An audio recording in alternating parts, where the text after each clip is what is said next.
All right, everybody. I'm supposedly live. Maybe you can hear me. Maybe you can see me. Either one, if you can let me know in the chat, that would be great. Otherwise, welcome back to another Marauder Mondays, which is a title we used a long time ago, and we're going to throw it out there once in a while.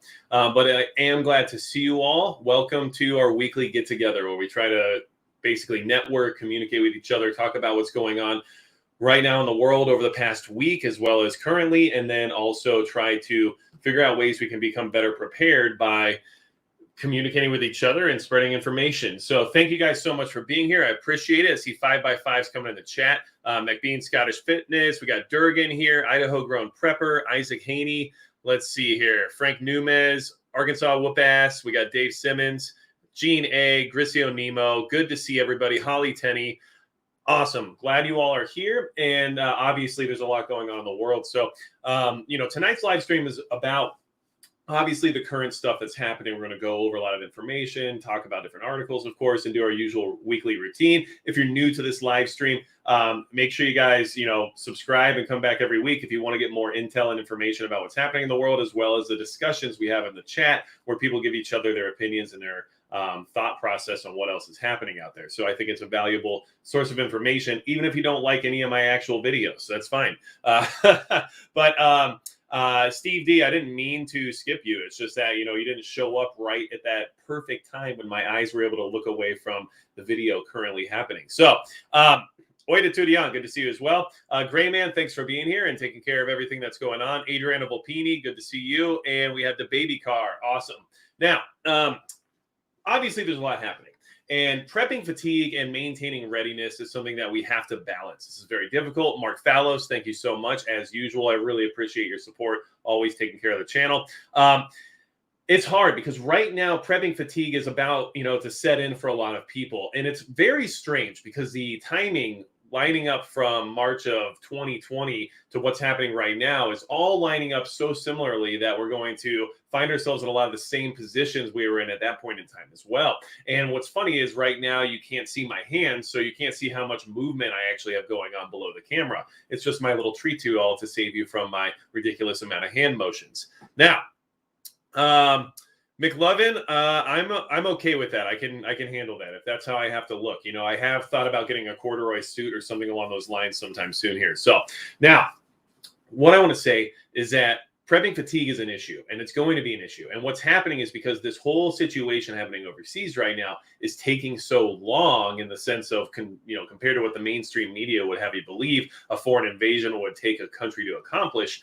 That whole process is going on for so long with 24/7 media coverage that people are starting to get used to it being a part of normal life. And then the fatigue will set in where your urgency to prepare will be faltered by the fact that we want to get back to being comfortable. So obviously we have to balance it. You have to relax. You have to take your time and, don't burn yourself out. But at the same time, we should still maintain a level of urgency and readiness that we need to be in that state right now based on current happenings. Okay. So sorry, I had some issues there. We are struggling with the camera. So we'll see if this keeps giving me problems or we'll switch to a different camera. Either way, let's see. Irish Rebel, prepping fatigue is something I'm dealing with at the moment. Thanks for the topic. Yes, it is an issue. And it is one of the things that I want to talk about. And we obviously still need to talk about the other things that are going on in the world right now. But I wanted us to kind of get together with the idea that we have to help motivate each other to keep moving forward. But you can't put yourself into a mad dash to the point where you burn out and are basically useless when the actual emergency arises. And there's still a potential for nothing to actually happen to you directly. But I do think that we all know that the potential for avoiding any consequences of what's going on over there is dwindling as we speak. Every single day that this thing lasts for and keeps going on for is one more day that's going to affect our quality of life and our economic well-being, not to mention just our ability in general to prepare in a way that we see fit. Imagine trying to order a bomb shelter right now, right? I'm sure Atlas Survival is like busier than they even were or during March 2020. So that all happening, and that being said, if there's things you want to move on and you feel that urgency, it might even be hard for you to do so anyway. So we have to maintain a level of speed that we can actually keep up with. We don't want to put ourselves so far ahead that we have to stop, right? We want to keep moving progressively forward without having to hit the brakes, all right? Mark Fallows, yes, North Dakota is a first strike area. That's true. So there's a couple of different things surrounding that whole concept. Luckily, I have a very interestingly placed location on the map. If you were to look at a nuclear strike target map, my location is in a weird little pocket. So there's a good possibility we would at least be saved from the initial, let's just say the actual kinetic explosion of an atomic attack. But at the same time, obviously, we still have to deal with the fallout and the aftermath of everything else. So there's a lot of planning and preparation going into the idea of if that scenario arises, plan A, plan B, and plan C. Of course, Zach M., thank you so much.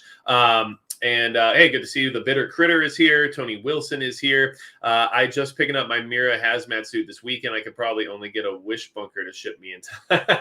You know what? I haven't checked Wish for bunkers, and maybe I will now. And if that might be a good video. What will you get on Wish for a bunker? Now, not only are we talking about the fatigue and maintaining readiness, because that's important, but let's talk about some things that are happening right now and kind of get into the meat and potatoes of our usual weekly conversation so we can keep moving forward, but being informed about what's happening. And here's things that are going to affect us, at least in my opinion, because I do feel that there are a lot of things on the table right now that could have impacts on our daily lives, which is not what we want to have happen, okay? Armed and Prep New York. I just got a big settlement for an injury. I was going to save and invest for retirement.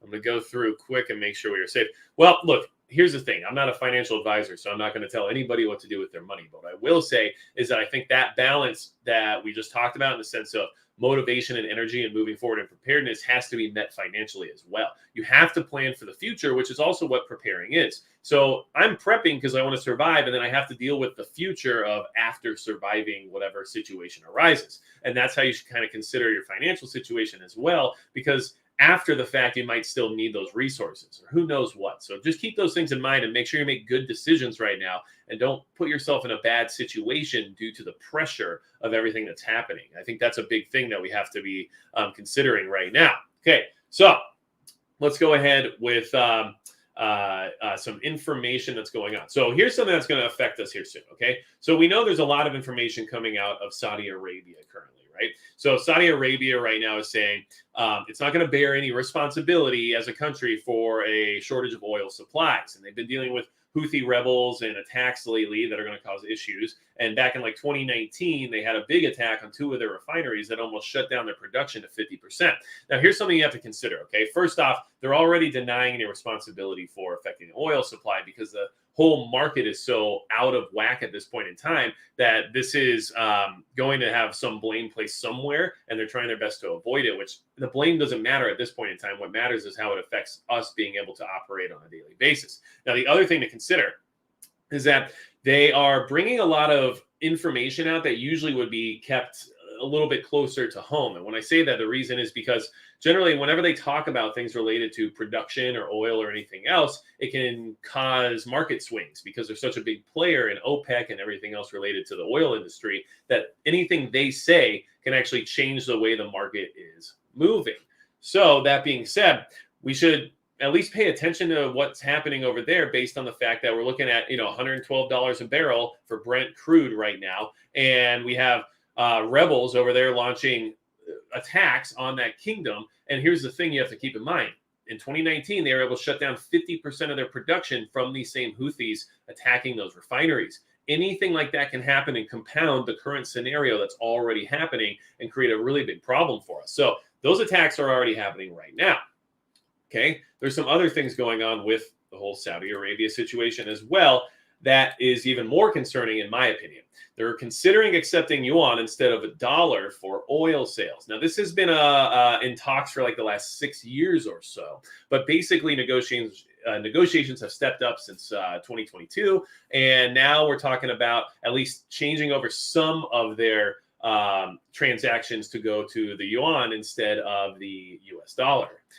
And I know it's like the yuan or the whatever, however you say it. I can't keep track of like there's yen, yuan, all these other currencies, and I'm going to say it wrong. That's okay. So that being said, keep in mind that this is the shift that we've all been considering, why is this all happening? What's going on? Where is our country and our world heading to? This is a huge part of that shift. And the more power that China can wield using their currency, the more we're going to see that shift in power dynamic happen around the world, which is going to create a more dangerous environment for those of us who have lived in relative peace here in the United States for a very long time. These other countries don't have that same vested interest because they either haven't been experiencing the same relative peace, or the way they've accomplished it has been in a way that wouldn't be, let's just say, allowed in a humanitarian sense in countries like ours. So these are changes that are happening now, and these countries are doing things because they're upset about things regarding like certain nuclear deals, or upset about things when it comes to the way the economy and our economy specifically is handling all of these different diverse issues that are happening. And there's a lot of dynamic changes going on right now when it comes to who respects who and who is willing to work with who. All of these things can lead us into a very difficult scenario, and it's going to affect us no matter what financially. And at the end of the day, one thing that I've always kind of thought about, and this is something that you guys can comment on if you'd like, but I've always thought of how somebody's financial like livelihood is basically their life in many ways. So that's why this is so important, because if we lose our ability to operate financially, in the sense of we lose our home, or our ability to pay our bills, or our ability to provide for our families in the sense of even just eating food or whatever it might be, we have basically lost our life in many ways. So I've always considered somebody attacking your personal financial situation as very similar to an attack on your physical life, because either way, you will possibly find yourself without that same life any longer if things go in a negative direction. And that is why we have to pay attention to some of these financial happenings in the world right now, because if we can't afford to live or maintain the way we live right now, we have lost our previous life in many ways. And that is something we try to avoid in the preparedness community, losing our life. So I just want to go ahead and mention that. Now, here's the thing, okay? We see that there's that transition for Saudi Arabia to start using the yuan and trying to phase away from using the dollar, which is always going to be a problem for us as having a economic and national security situation that we've had for a very long time that's very comfortable and safe, right? And let's see here. Josh Pick 18 says they've heard a bunch of radio DJs hyping bug protein. So yeah, that's interesting. Yeah, I think that the edible insect era is on its way at some point in time. I don't know if it's going to be out of necessity, or if it's going to be created by a system that we are all heading towards at this point in time. Because let's be honest, if you're plugged into the meta and you can just get your bug juice, IV'd right into your body while you're in virtual reality, then who cares if it's bugs? Because you're going to eat your food in the meta, right? That's not what I'm hoping for. What I'm trying to say is that, yeah, there's a lot of talk about that. So now, with Saudi Arabia considering switching at least some of its transactions and some of its oil buy power into the yuan, we have to keep in mind how these other global implications are moving when it comes to those similar financial situations. Okay, so recently we had a phone call, and it was between the White House and the president of China, right? And basically they decided to, or the Chinese leader, whatever you want to call him, but at the end of the day, they had this phone call, and it was all about how there's a lot of possible high stakes involved if they support too much of what's going on overseas right now. If they don't figure out whose side to be on, there's a lot of possible consequences. There's a lot of things that could happen. There's a lot of negative things that could occur if this doesn't get better, right? And this is a 2-hour-long phone call that the details of are very sporadic. But at the end of the day, it basically sounds like nothing was actually written in stone. There was nothing laid out in the sense of real consequences if anything was to move forward in that kind of scenario. And all we did was basically tell them they better not, because it'd be real bad though, and things are going to get real hard for them otherwise, right? And it's just something that kind of shows where we are right now in the world stage. Okay, these warnings, these empty warnings, they have two different possible outcomes, right? Or two possible different reasons for existing. One of them is for show, right? Because optics matter. So you got to make this phone call, and you got to have this conversation. You got to let them know, like we told them not to do it, but they did, right? And then the other thing is, they have this conversation because they're truly concerned about the idea of losing that, not necessarily what I would call an alliance, but right now we have some form of an economical alliance, of course, with countries like China. But for them to say we aren't worried about that economical mutual relationship anymore, and we're actually going to go ahead and tell you we don't care what you say and go ahead and support these guys over here that are in the middle of this conflict right now, suddenly we have a very difficult situation on our hands because we have multiple superpowers getting together that are nuclear superpowers saying, see what you'll do, right? What are you going to do about it? And obviously, a lot of empty promises aren't going to stop that transition from occurring. So these things are actually. North Dakota Private says a tornado is on the ground in College Station, Texas. So just so if anyone's in that area, I mean, obviously you should already be aware of that, but always keep an eye out for each other. So just keep these things in mind because these are actual disasters that we prepare for that really do happen regardless of what political leaders and foreign entities think or care about. Like these natural disasters are going to occur no matter what else is going on in the world. So always keep that in mind as well. Now, we have this whole situation, right? We told them they better not. And basically what it comes down to is the stakes for China are suggested during this 2-hour-long phone call. And these are some serious stakes that they have to be considering for them to actually move forward with the support of another country doing something that they don't, or that we don't necessarily agree with and that they shouldn't agree with. Okay. Now, keep that in mind because we've seen this kind of stuff before. And now where we're going with this is going to be even more relevant to our current situation because of the imminent threat that we keep being reminded of every single day. Now, I actually don't even have this pulled up right this second because I believe I saw this news article come up just as I was kind of getting everything ready for tonight. But I can't find it right now, but I don't have to find it because you guys already know the information is going to be out there and being told to us regardless. But they keep telling us, keep beating the drum, right? This imminent cyber attack, the next move by Russia, right? The next thing you can expect. This is what's going to happen. Cyber attacks on their way, and yada, yada, yada. And we know that is one of their, go-tos, right? So obviously that could be an issue. And Craig Beaudry, you know what? I don't know 100% how I feel about all that. And at least I'm not informed enough on it right this second to comment on it in a way that I would find to be like an educated opinion. Let's just say that. Okay. I try to make sure I don't pull things out that aren't necessarily, well vetted or researched. Okay. Now, keep this in mind because obviously, we know the cyber attack threat is there. We know it keeps getting circulated in the media. This is coming. This is coming. This is the next move. We know this is what's coming next, right? So I wanted to remind everybody because of that phone call that the White House had with Xi recently and how, you better not because there's consequences and the stakes are high, right? This is a reminder of how those conversations turn out and how these things work, right? This was from last year, okay? And don't forget, there's an off-limits list for Russia specifically about what they should or should not be allowed to cyber attack. And pretty much also we're told that if you don't touch those things, we'll be fine.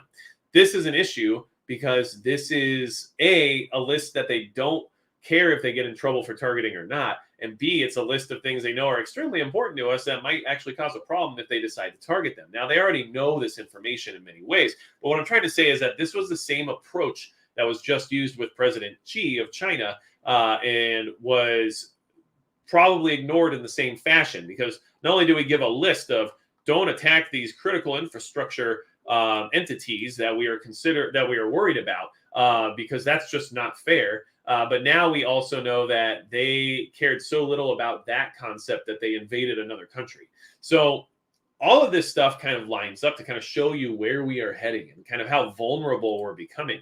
And all these things about cyber attacks should concern you. And the reason I think the information circulating so often in the press is because I think they're actually concerned about it too. Let's be honest, okay?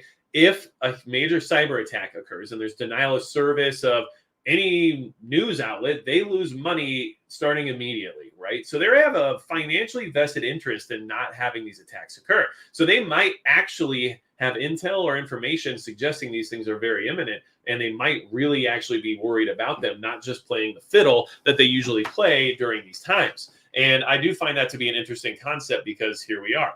Now, yeah, Empress Kimberly, he gave them a list, and it was basically a target list that you would hand to your, your CEO and say, this is what we have to take out if we want to really hurt them. And instead, he just gave it to him saying, you better not, because it'll be bad. And it's not nice. So, and that's just kind of how it looked like to me anyway. You guys can feel how you want about it. Let's see here. And Jag songs, they don't allow all these things to come through, but sometimes I see them real quick. And just so you're aware, I mean, yeah, I think there's a lot going on here, especially regarding all of this stuff when it comes to an agenda of some kind, of course, right? We have things moving towards a goal. It has to feel that way, or else all of this is just chaos, right? But it's strangely intertwined. Every time you look at one thing, you find the other again. So yes, okay. MG, what's up? Welcome. And Eric, don't worry, I won't do it. Now, let's see. I do want to say, Watson Hold, thank you so much. I appreciate it. Random people in public are openly talking about this stuff now. It's starting to get sketchy. Yeah, so that's something that can always give you a good indicator. And look, prepping fatigue is hard. And now keep in mind, here's what I want you guys to also think about when we're talking about fatigue and trying to maintain readiness while just being like, dude, I'm just tired, or like, I've ordered everything this week. My bank account is not going to take any more hits financially for getting more prepared. It's okay. Take a breath and relax. And just remember, those people who are out there talking about all this stuff randomly out in public or to random strangers or things they've never considered once might be on a whole different level of panic internally than you could even imagine, because they haven't done a single thing to prepare, most likely. So they are starting from page 1, which is totally fine. And there's still time for that. No matter what, if you prepare one day, it's still more than 0. And so I always try to promote more people to keep going, right? So basically, if we can get more people prepared, it's better for us. But those people are just starting are freaking out right now because they haven't even figured out that having 2 weeks worth of food was a good idea until maybe a few days ago. And now we're talking about things that are as big as something like nuclear war. And imagine like going from just preparing for possible economic crisis or, civil unrest to get a little out of control or who knows what else, all of a sudden to being like, oh yeah, World War III might happen. Boom. Those people are starting from 0 and doing what they have to do all of a sudden. So that gives us 2 things to consider. One is that we are way ahead of that, which helps a lot. And if you're one of those brand new people that are here right now, you are already doing more than almost everyone else just by being in a live stream like this or just by watching a video like this, because you're at least trying to find the information and going out of your way to learn more. Okay. So Carl Miller, thank you for sending that. And like I said, I don't know that off the top of my head. I'm not going to lie to you. So I'll have to look into that. But yes, so those people are freaking out, but that's also why we need to maintain readiness right now. Sam Jackson, I don't know what happened to my eye. Don't worry about my eye because I don't even know what you're referring to, so I can't answer the question. Now, that maintaining of readiness is important because some of those people are going to find alternative ways to get the things that they need, just like with what's happening in the gasoline department over in places like California right now, where thieves have figured out that drilling holes in your gas tank is easier than trying to break through a locking gas cap. So there's always someone who's willing to adapt in a very malicious way and acquire the things that they feel are necessary at that point in time. So don't be underestimating the fact that some of the people who want to get prepared right now are also nefarious and are going to find other ways to do so. And I would expect a huge rise in porch pirating, and I would expect a huge rise in those crimes we're seeing right now over in places like California, where people are being followed home after making a large purchase, or even if it's just gasoline, right? And then being robbed at gunpoint or whatever it might be. Those things are happening. And that's something you should definitely be maintaining your readiness about. It's not just about, hey, what if this, giant war breaks out and like pulls us into it? But it's also like, hey, that guy over there is sketching me out. I need to pay attention to that, because there's going to be more and more of that the more dire things get and the more heightened everybody's emotions get surrounding this whole thing.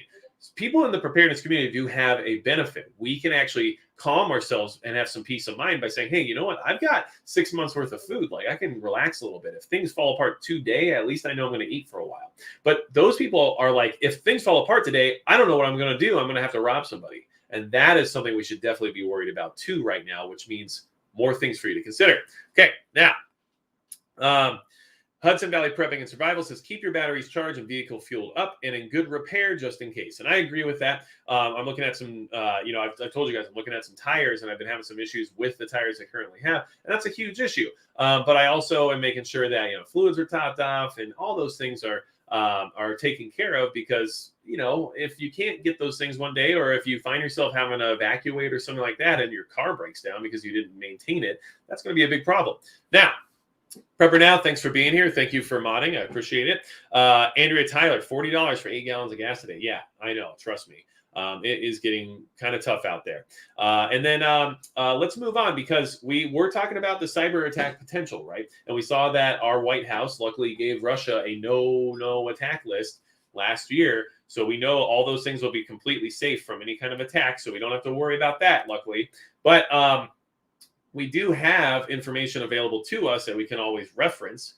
And one of those pieces of information is just a website that's called Cyware Social. It basically kind of shares different attacks in the cyber realm every day, like what's happening around the world. And it kind of compiles different news stories from different information sources and tells you like what kind of attacks are occurring right now. And you can see that one of the top attack right now is about Anonymous leaking 79 gigabytes of data stolen from a Russian pipeline company named Transneft.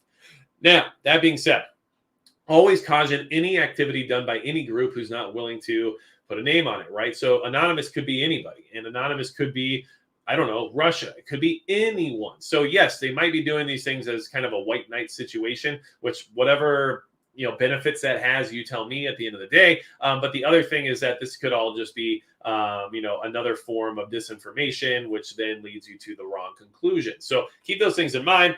We can see that, South Korean dark hotel hackers, target luxury hotels in Macau. We have BlockFi is having unauthorized access to client data hosted on HubSpot.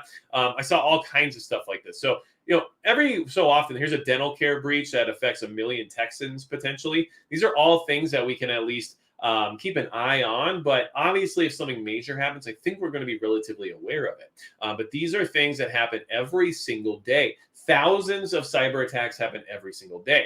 The thing that we talk about in the preparedness community that we should be concerned about is the big ones, the ones where things get shut down, where our ability to communicate goes away, where logistics get disrupted, where the electrical grid goes down, the things that affect us the most, infrastructure, utilities. And we also know that cyber attacks are one thing, okay? But I want everyone to keep in mind, this has to be a reminder every so often. I regularly bring it up on the channel because it does matter. But keep in mind that it doesn't require cyber attacks to do damage to our electrical grid or to our infrastructure. We saw a couple years ago, people were willing to do things like walk into a pipeline access facility and just turn off the pipe, right? Literally with the lever. There's no locking mechanism. There's no cameras. There's a chain link fence. Somebody jumped the fence, turned a lever, and turned off like a whole pipeline system for an entire town. Those are things that we have to keep in mind that are also vulnerable and possible to be reached by a regular old human being on the ground on foot. And if anyone here thinks that there's zero possibility of having any type of sleeper cell entities within the United States right this second that may or may not be affiliated with countries who are currently engaged in a hot conflict, then don't be so naive about the way that things operate in the world right now. We have assets in every single country. You better believe the big players in town are also going to have assets in their countries as well. And that's just how it is. That's how China works. That's how Russia works. That's how the United States works. That's how countries work. So we have very vulnerable infrastructure that doesn't require a cyber attack to turn off. Oh, they're so far away, they have to use the internet to do it. Not always, and it's very easy to do, just like back in San Jose in 2013 when somebody literally shot an electrical transfer station and shut off power to like thousands of people by just shooting it with, strangely enough, AK-47s, or at least something chambered in 7.62 by 39, which should concern you as well, because that is a very Soviet-esque firearms platform. I'm just throwing it out there. Now, okay, let's figure some stuff out, okay? All right. And just so you guys know, excessive emojis will automatically be flagged by YouTube. So if your messages aren't going through, that could be why, okay? Just want everyone to be aware of that. Let's see. Empress Kimberly says, I can't shake the feeling they're doing this on purpose. There's a lot of stuff that's happening that you would hope people are competent enough in the positions that they're in that this would almost have to be on purpose, because it would take a level of incompetency for all of this to be occurring the way that it is, that shouldn't be allowed in leadership positions. And at this point in time, it's hard to tell sometimes, but I feel what you're saying. Law of the minimum. Thank you so much for the super chat. At this point, I'm Mylar bagging 5 pounds of lentils and rice for the family and friends. I rate the price in silver today to trade in that value tomorrow. That is something to look into. And then Real Deal Montreal says, once you've acquired some preps, plan for the next step. Try to get a small group together, train with your preps, cook with your camp stove, ruck with your bug out bag, etc. Yes. So that's another good thing. Obviously, if you can at least get everybody on board, that's a huge thing. But if you can't, test your stuff out, use your equipment, try your food, do all those things, because all those things are going to help you in the long run, regardless of whether or not you do them today or tomorrow, as long as you do them before the time that you need them. Okay. Now, let's go ahead and talk about some more interesting things that are happening in the world right now. And I do want a little more coffee. I think that's important. Okay. Exile Reviews. Thanks for being here. I appreciate it. Now, David Hicks says, stay safe in Texas. It's scary out there. Exactly. So everyone in Texas, if you're on the stream right now, I hope you're being safe. I hope you have some form of shelter or somewhere to go or a plan in place if a major storm comes your way. And don't forget, and this is just basic stuff that gets put out there for everybody to understand when it comes to emergencies and weather situations. But they do say, like, once a tornado warning is issued, that you're not supposed to try to get to a shelter any longer, because generally that means there's a tornado on the ground, versus tornado watch is when you have the time to make those moves. So keep those things in mind. And they say, even if your home doesn't have the best setup for sheltering from a tornado, like a basement or something like that, traveling in one is more dangerous, according to statistics anyway. So just want you guys to keep that in mind. Now, let's talk about why I just wanted to bring some of that stuff up, and why I was talking about the cyber attack situation, how it's circulating in the media, and how there's a lot of interesting things. And I do want to mention, guys, if you are not in the Discord, try to jump in the Discord. We have a lot of interesting conversations there. There's a lot of back and forth. We don't always agree, and that's fine, but we do have good conversations, and we do talk a lot about preparedness. And then there's some off-topic stuff here and there. Don't worry, we still have a good time. But if you can join the Discord, what I'm going to talk about here is actually something that was brought up in the Discord, and I thought it was very relevant. I wanted everyone to know about it, so I'm going to share it. But it's interesting because all of you might not have gotten me to send that information your way had I not had somebody in the Discord bring it to my attention. So I think it's a good resource. They might shut us down one day because that's just how things work. But for the meantime, it's working out very well. Now, here's what I want you guys to consider. There's 2 things happening right now. These things matter, but they only matter so much. So I don't want you guys to freak out about the content of what we're talking about right now. What I want you to do is to consider what this all really is. Okay. Now, here's something we're talking about. Okay. Commander Corvus, Corax Nevermore, thank you so much. I really appreciate it. And thanks for always helping me out and supporting the channel.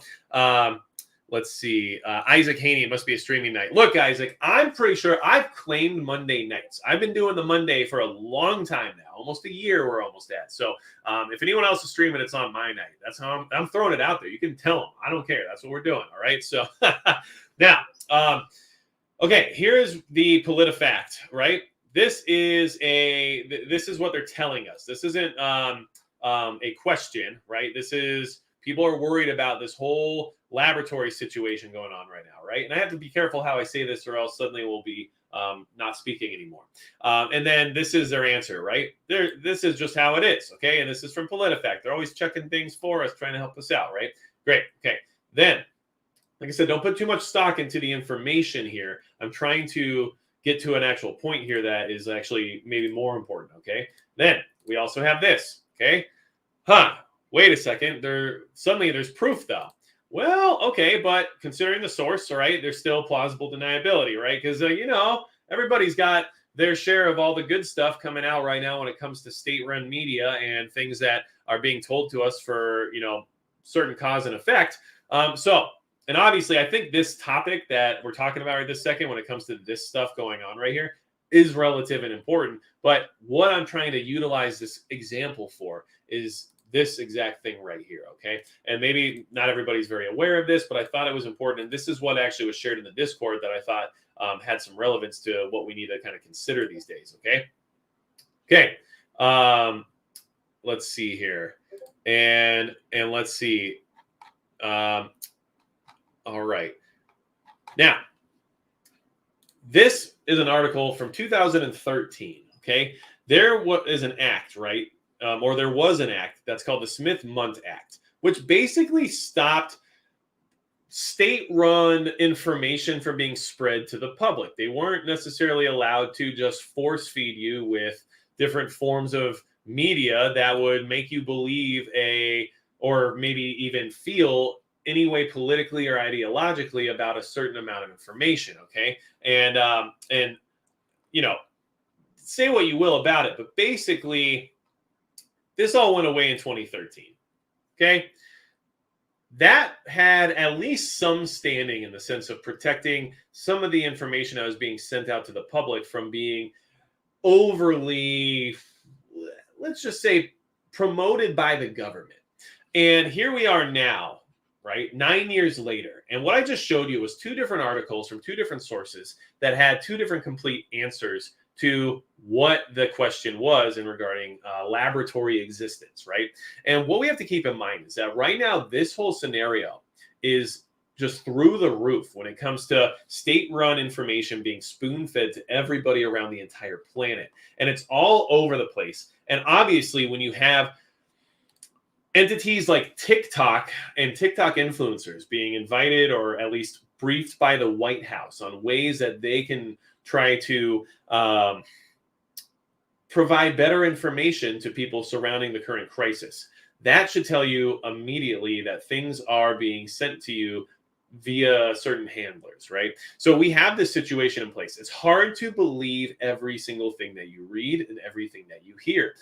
There's obviously validity somewhere. The truth exists somewhere. We know that for a fact. And we all know that, okay? I know that. But what I will say is that I don't always know what it is. So I have to read a lot of different things to get my best conclusion and my strongest opinion without having the solid facts presented to me. And then I operate and build strategy based off of that information. Right now, it's really hard to do. And this is actually a big part of the prepping fatigue people are receiving and feeling right now. People are fatigued not just because there's an inherent risk. There's an urgency in play right now. We have a big happening going on in the world that could escalate to a much bigger happening, and that is something that everyone has certain fears around, and there's reason behind that. And it's okay to have some fear about a potential World War III, because I'm afraid of that concept because I don't want it to happen.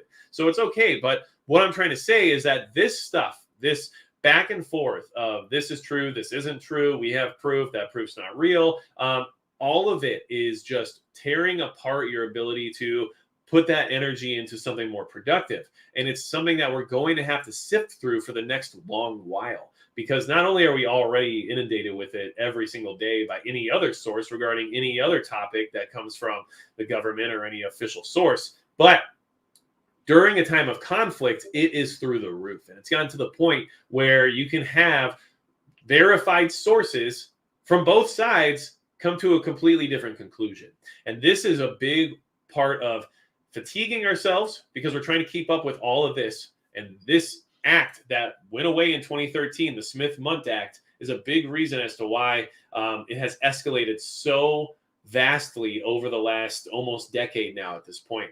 So I wanted everybody to keep this in mind, that without certain protections in place, this stuff can just run rampant, and it is running rampant right now to this day. Okay. Okay, Precision, I noticed you, and I do validate your preps.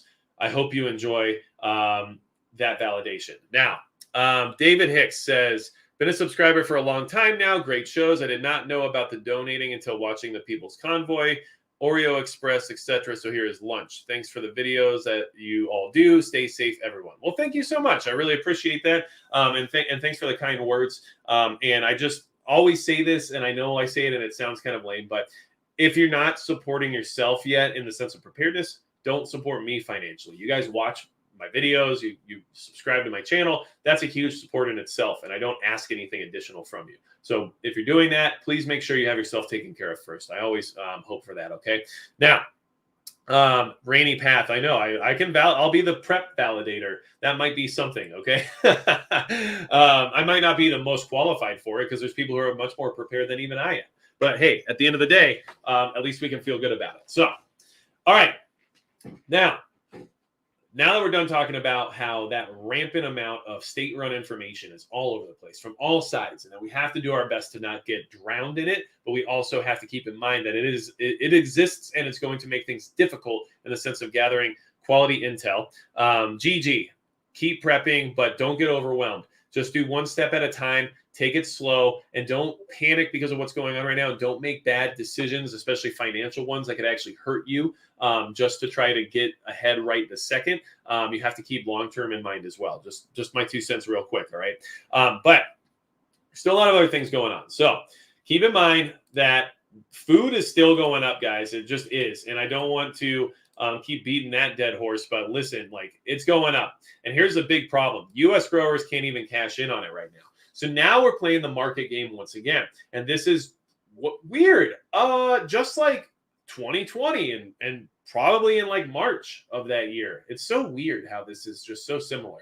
But basically, we're in another situation where people in the agricultural industry aren't able to sell their products because the buyers are worried that they won't be able to sell it at the inflated prices that it's currently sitting at due to this conflict. And because they aren't sure if they can sell it or not, they won't buy it, which means these farmers are sitting on it, which means it'll eventually either go bad or it will, I don't know. You tell me what happens after that. All I'm trying to say is that this is an issue. Local prices shot up to near 30% to $12 a bushel.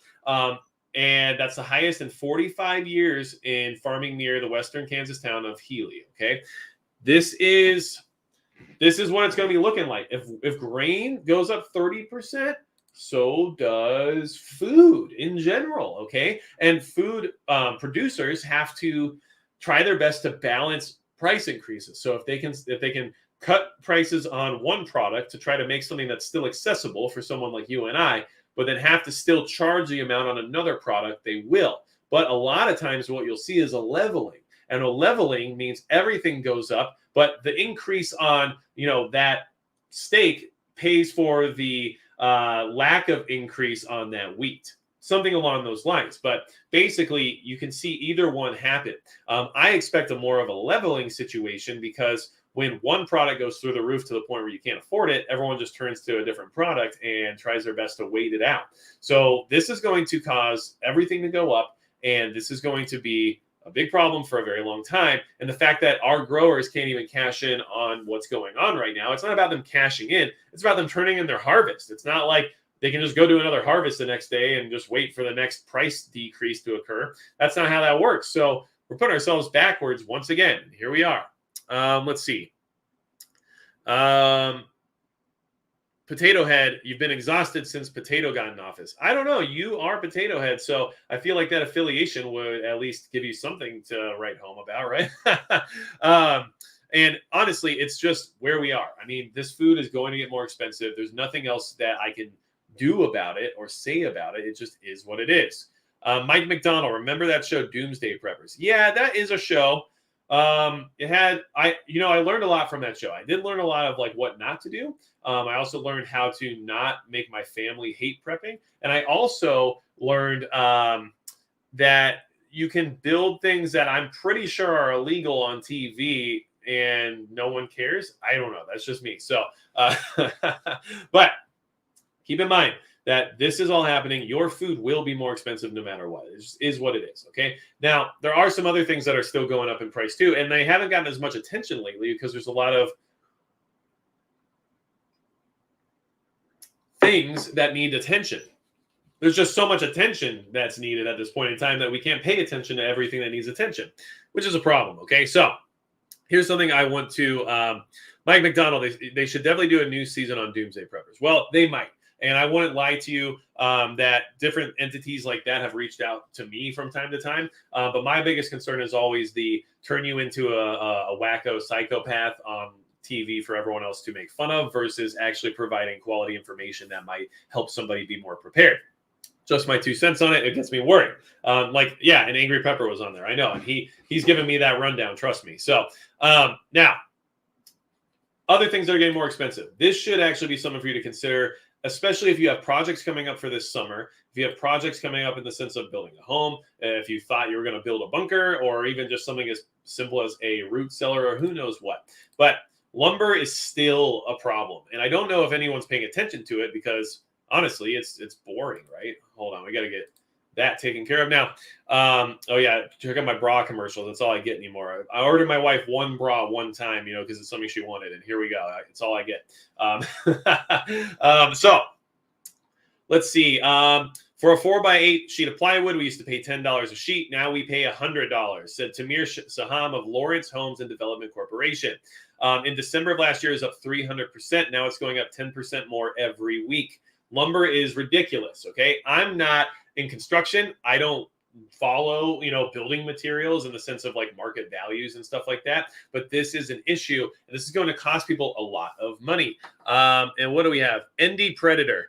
I'm also from North Dakota and would love to hear your recommendations on things I should add to my preps. P.S. Unfortunately, I'm deployed in Texas on the border. All right. Well, hey, thanks for doing what you're doing out there. I know you're just doing what you feel is best for trying to, protect the country and keep us secure. And at the same time, please join the Discord. If you do, there's a North Dakota channel there where we can all talk and possibly plan a meetup at some point in time.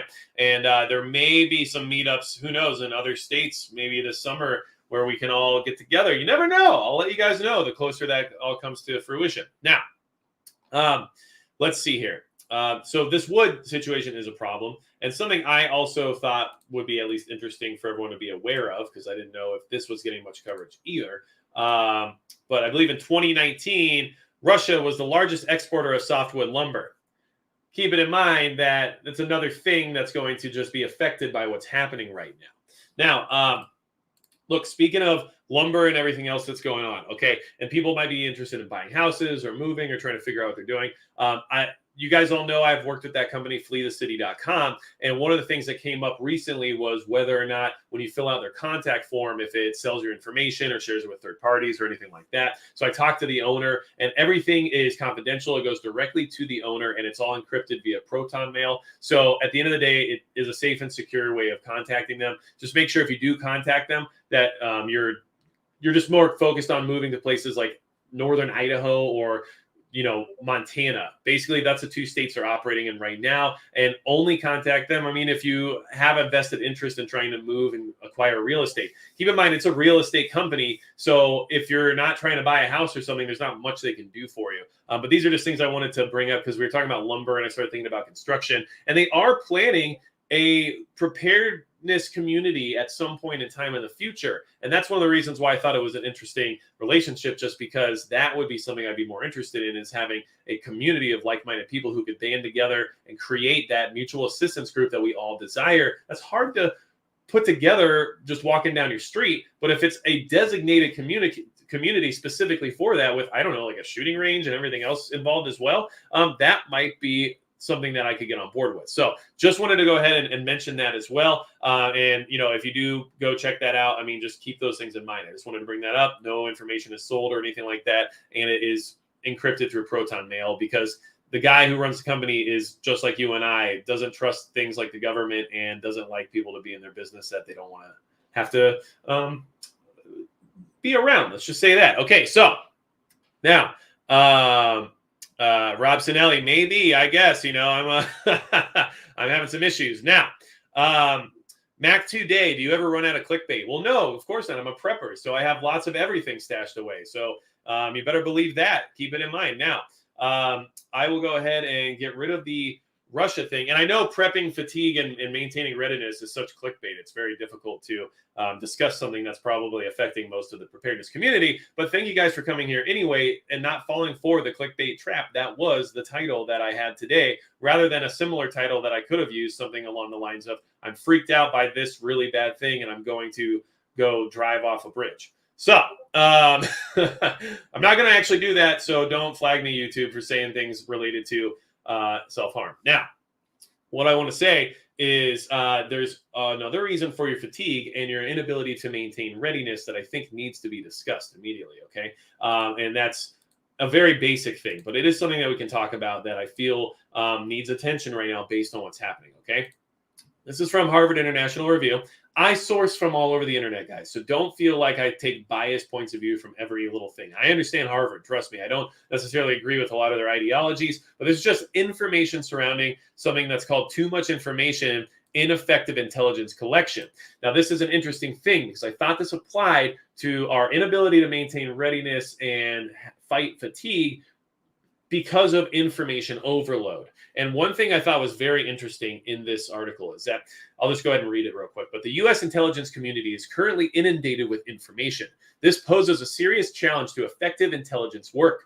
Overwhelmed by data, analysts lose the ability to pick out what is important and fail to make good judgments. Okay, that to me describes perfectly like what's happening right now and what a lot of us are experiencing. Because of that whole situation, it's hard to decide what is important, like what to prioritize next. With all this information, I'm not sure what to do. Food's going through the roof and will only get more expensive. Okay, I need to prioritize getting food and sitting it away. Possibility of nuclear war suddenly exists. Oh, okay, I need to have ways to protect myself from radioactive fallout or who knows, maybe even a blast. Oh, wait, there's all these other things happening in the world related to cyber attacks. Make sure you have a VPN and a way to protect all your data and encrypt everything.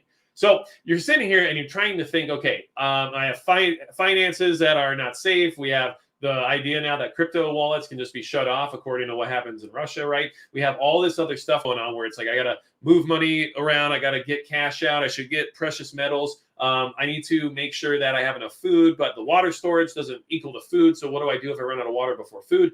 It's a lot. And with everything going on right now, that feeling is hard to escape. So this is part of the problem, is information overload. Having the information that we discuss on weekly chats like tonight can actually stop you from moving forward in a progressive way because you get stuck trying to take on everything all at once. So one of my suggestions, and one of the things that obviously they try to do in order to make intelligence more effective regarding that information overload, is to be focused in and niche down, right? Try to focus into a direct area that needs the most attention. Look, all of this has taken a long time, right? According to the media, the thumbnail of this video is this SHTF isn't fast. So why I'm referencing that is because if you guys don't remember, I think it was a few months ago when Kazakhstan had that sudden revolution, right? And the government squashed it in like 3 days or something along those lines. I can't remember the exact timeline right this second, but that was fast. That country went from just having some protests to having a full-on violent revolution to going back to authoritarian government regime within like the course of a week. That's fast. This is not fast. And this is also bigger. And this is why that should let you know a couple things. One, it's still going to go on for quite a while. Invading a country of 40 million people isn't something you just do and everyone says, oh, you won, so we'll just go back to our daily lives now and start paying for everything in the ruble, right?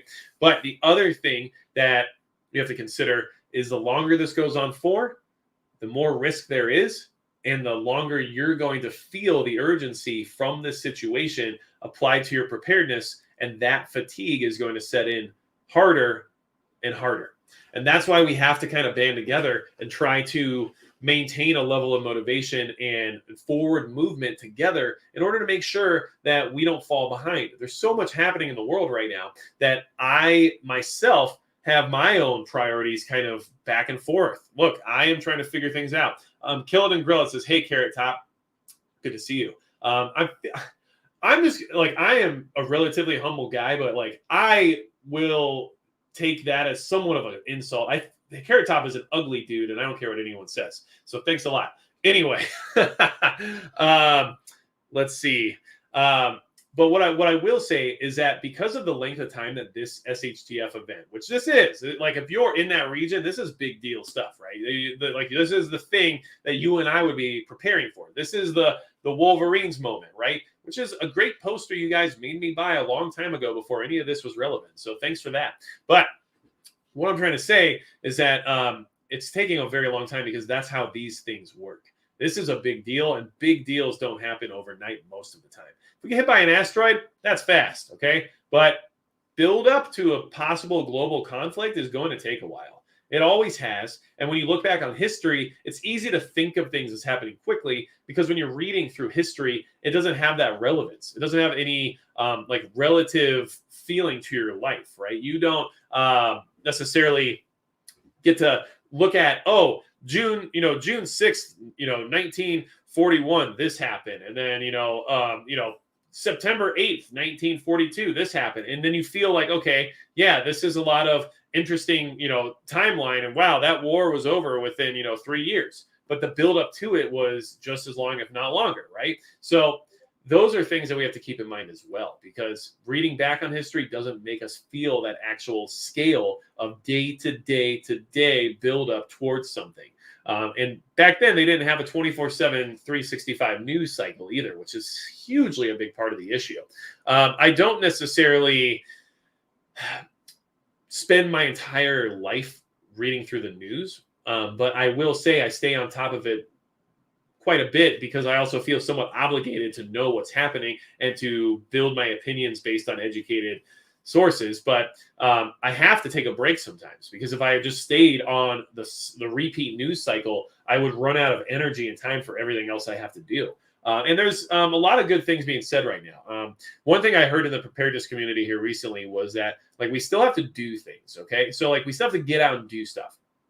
We don't want to just talk about doing things. We have to go out and do them. And talking about this information and sharing it is important. And at least for what I do over here on my channel, I have just found that sometimes I'm better at presenting information than I am at actually showing DIY stuff, because my approach isn't always the universal approach. It's what works for me. And then some people will definitely maybe struggle with the same approach because it's not the universal one that works for everyone else, right? I don't know. But I do have some gear stuff coming up here soon, which I'm excited about. The weather's getting better. That should be good. I'll be getting outside. We have some garden planting we're doing. Still some freezing happening here in the next few weeks, but that garden will be going in, or at least, small parts of it. We're doing a lot of trial and error this year. First time on the property at the right, planting season. So should be interesting, but who knows? Eventually have some actual livestock and some planted rows. That would be nice. So either way, what I'm trying to say is that I'll be getting out and doing stuff now, and I don't have time to sit and simmer on the news cycle and also get all those things done. Yeah, I might run some, like AirPods and listen to different things that are going on in the world. But I might also listen to some heavy metal and get the energy I need to really bust things out. If I'm going to dig a hole, better believe I'm going to listen to music, not the news. So, and I will be digging a hole. I don't care what I got to do. Something's going underground on this property this year, or I got wiped off by the preemptive nuke strike, since I'm in such a terrible nuke strike zone. And you North Dakota preppers in the chat, I know you guys are here right now. That is something we have to consider, right? So I'd love to hear you guys' plans on that. I do want to plan a meet up for North Dakota region at some point in time. Some of you I've already met, so I think that's great. I think that planning something would be a cool idea, not necessarily to like get together on one person's property and say, all right, here's our mag now, and this is what we're going to do, but in a way to basically meet some faces, put a face to a name, and then also have that established communication line. So from around the state, we can kind of keep tabs on what's going on and possibly establish bug out retreats from, one property to another, depending on the scenario. So I think there's a lot of important things that we need to accomplish. And now that it's not negative 30 degrees on a regular basis, I think we can do that. So Yardbirds thinks I probably listen to the Osmonds. No, I've listened to the Yardbirds, I can tell you that much, but not the Osmonds, not so much. So I have a lot of weird musical taste. You can just ask my wife if I'm working out and I've got my Bluetooth speaker blasting. There's a lot of weird things that come on. I mean, I will listen to freaking LaBouche. I don't even care. It is what it is. So, but seriously, I honestly, Volbeat and 308 practice. See, I like that, Keith Wingo. Good stuff. I like it. John Mayer, not necessarily my cup of tea, but hey. Justin C., good to see you. And Cece, hey, Magic, joining you live for the first time. I said your sentence backwards because I read things like Yoda. Good to see you. Glad you can make it. Now, let's see. Yeah, good rhythm to dig a hole, Minute Man. I think you're right. That's more almost like a rock reggae kind of a thing. 311 or something like that might be a good hole digging band. I don't know. Now, and like I said, I'm everywhere when it comes to music. I don't care. I will listen to freaking Corey Hart, and I will turn around and listen to the band Hart. It just is what it is. Okay. What do you want from me? I got to do it all. Balance LOL says no chill you have. That's true. I'm very high energy, and I always am in motion, and I'm doing multiple tasks pretty much always. So it can be problematic because I tend to run over dogs and small children, but it is what it is. Okay. Now, that was me just talking like theoretically, not like with my vehicle. I don't want anyone to get that impression. Anyway, Ramstein, I mean, yes and no. It depended. Let's just say that. Now, here's the thing. The fatigue, it's part of the deal.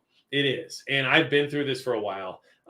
When you've been prepping for a long time, you go through these phases. And for me, a big part of my fatigue and the hardest thing that I had going for me or against me in the sense of being fully prepared was constantly moving. I was moving from house to house to house. When we moved from California to North Dakota, huge move. Obviously, we had to purge everything. I moved here with a 6x12 tow behind trailer because we just didn't have the resources to move our entire home. And we also needed to kind of restart. So trust me, I was very unprepared once I got here. Then we got reestablished. Preparedness came back to life. Then we had to move again. Then we had to move again. We had to move.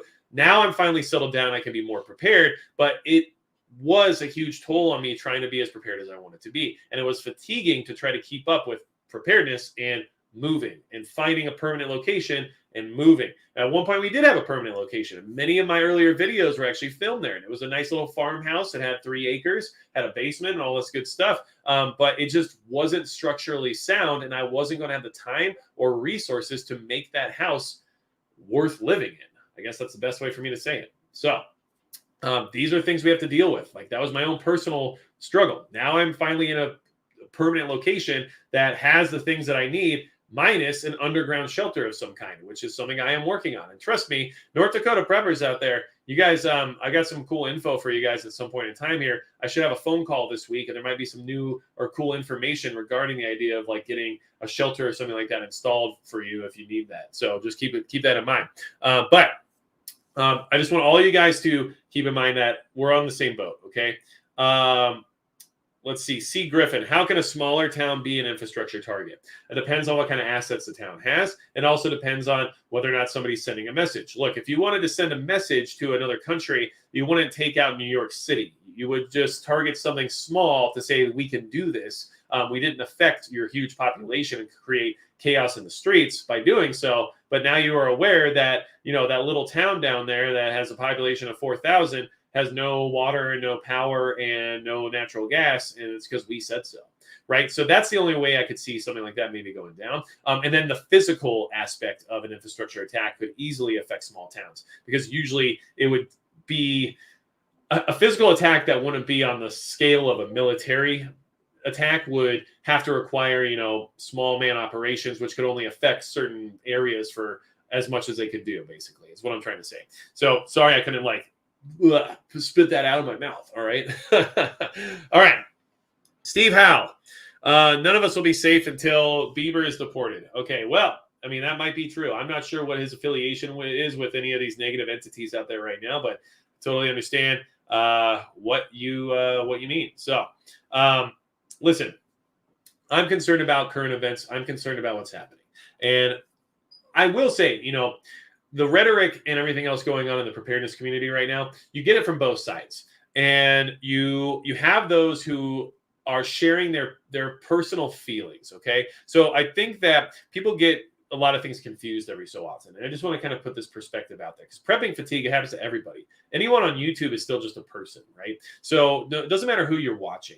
Some people have a very calm approach, a very positive approach. Some people have a very doom and gloom approach, right? A lot of times it's that person's personal feeling on the situation that they're sharing. So you might not agree with their feeling, but you can't say that their feeling is invalid just because they're using it for whatever gains they might be trying to accomplish. A lot of times those feelings are just what they really are. And often what I have going on when it comes to preparedness here on this channel is my personal feeling as to where we are and what's happening. So I get concerned about things and I'm going to share it. And if it doesn't, play out, then perfect. But a lot of times that's what it is. So I'm just kind of throwing that out there because there's so much back and forth. And just keep in mind, there's always an easy street. There's always, there's always flowing with the river. There's always swimming with the current, right? Jersey, PA preppers, there's something to be said for the areas our government will protect the most. P.S. You're awesome, bro. There you go. All right. You got some areas that are very strategically important. You're right. So, but what I'm trying to say is that going with the flow is a lot of times easier. It's very easy to be progressive in a very progressive town or state, right? That's easy. It's hard to be the other way. Apply that to preparedness. It's easy to say nothing's going to happen. It's easy to say things or people are over exaggerating on things, because most of the time you might end up right. And most of the time something probably won't happen. But just because that's the easy street doesn't mean that you're always going to be right. And the one time you're wrong is probably the only time that is actually going to matter. So I just want to put that out there as well. Bandwagoning, regardless of which side of the field you're playing, isn't going to help anything. Take things for what they do for you and apply them the best way you can. Everything you digest in the sense of information is going to either benefit you or hurt you. And you have to figure out which one you're receiving at that point in time. Just my 2 cents. Hopefully that makes sense to everybody. Now, I do have the strategic map back here on the wall. It's of a little place called Middle Earth. And if you have somewhere to bug out to there that would be preferable in the sense of a nuclear war or exchange, let me know, because I think that there would be a good couple of places for us to meet up in that realm. I think it might be safer than our current realm right now. And I would possibly prefer Sauron over some of the other things that are going on. And then that's just my 2 cents, I guess, but either way, I just wanted to bring that up. And I think it's about time. It's 1 hour and 6 minutes. We can start wrapping it up. I do want to say thank you guys all so much. I do want to say thank you for being here. And I appreciate every single Monday we spend together, because it helps not only share information, build a network, and get more people involved. Like I said, don't forget the Discord. Definitely something worth jumping into, and especially because you can jump into your own state. But I do want to let you guys know that me sharing this information with you actually helps me too. It's not just me helping you. I honestly feel like I learn more and get more out of these conversations by having to review the information again, and by having to talk about it with you all, and having some of the chats come through that give me something to think about. It's thought-provoking, and I think that it's stuff that is worth considering, and it really does help me as well. So I just want everyone to keep that in mind. Man, I just really appreciate these chats. So if you guys have anything else for me, just let me know. And that's going to be it for Magic Prepper.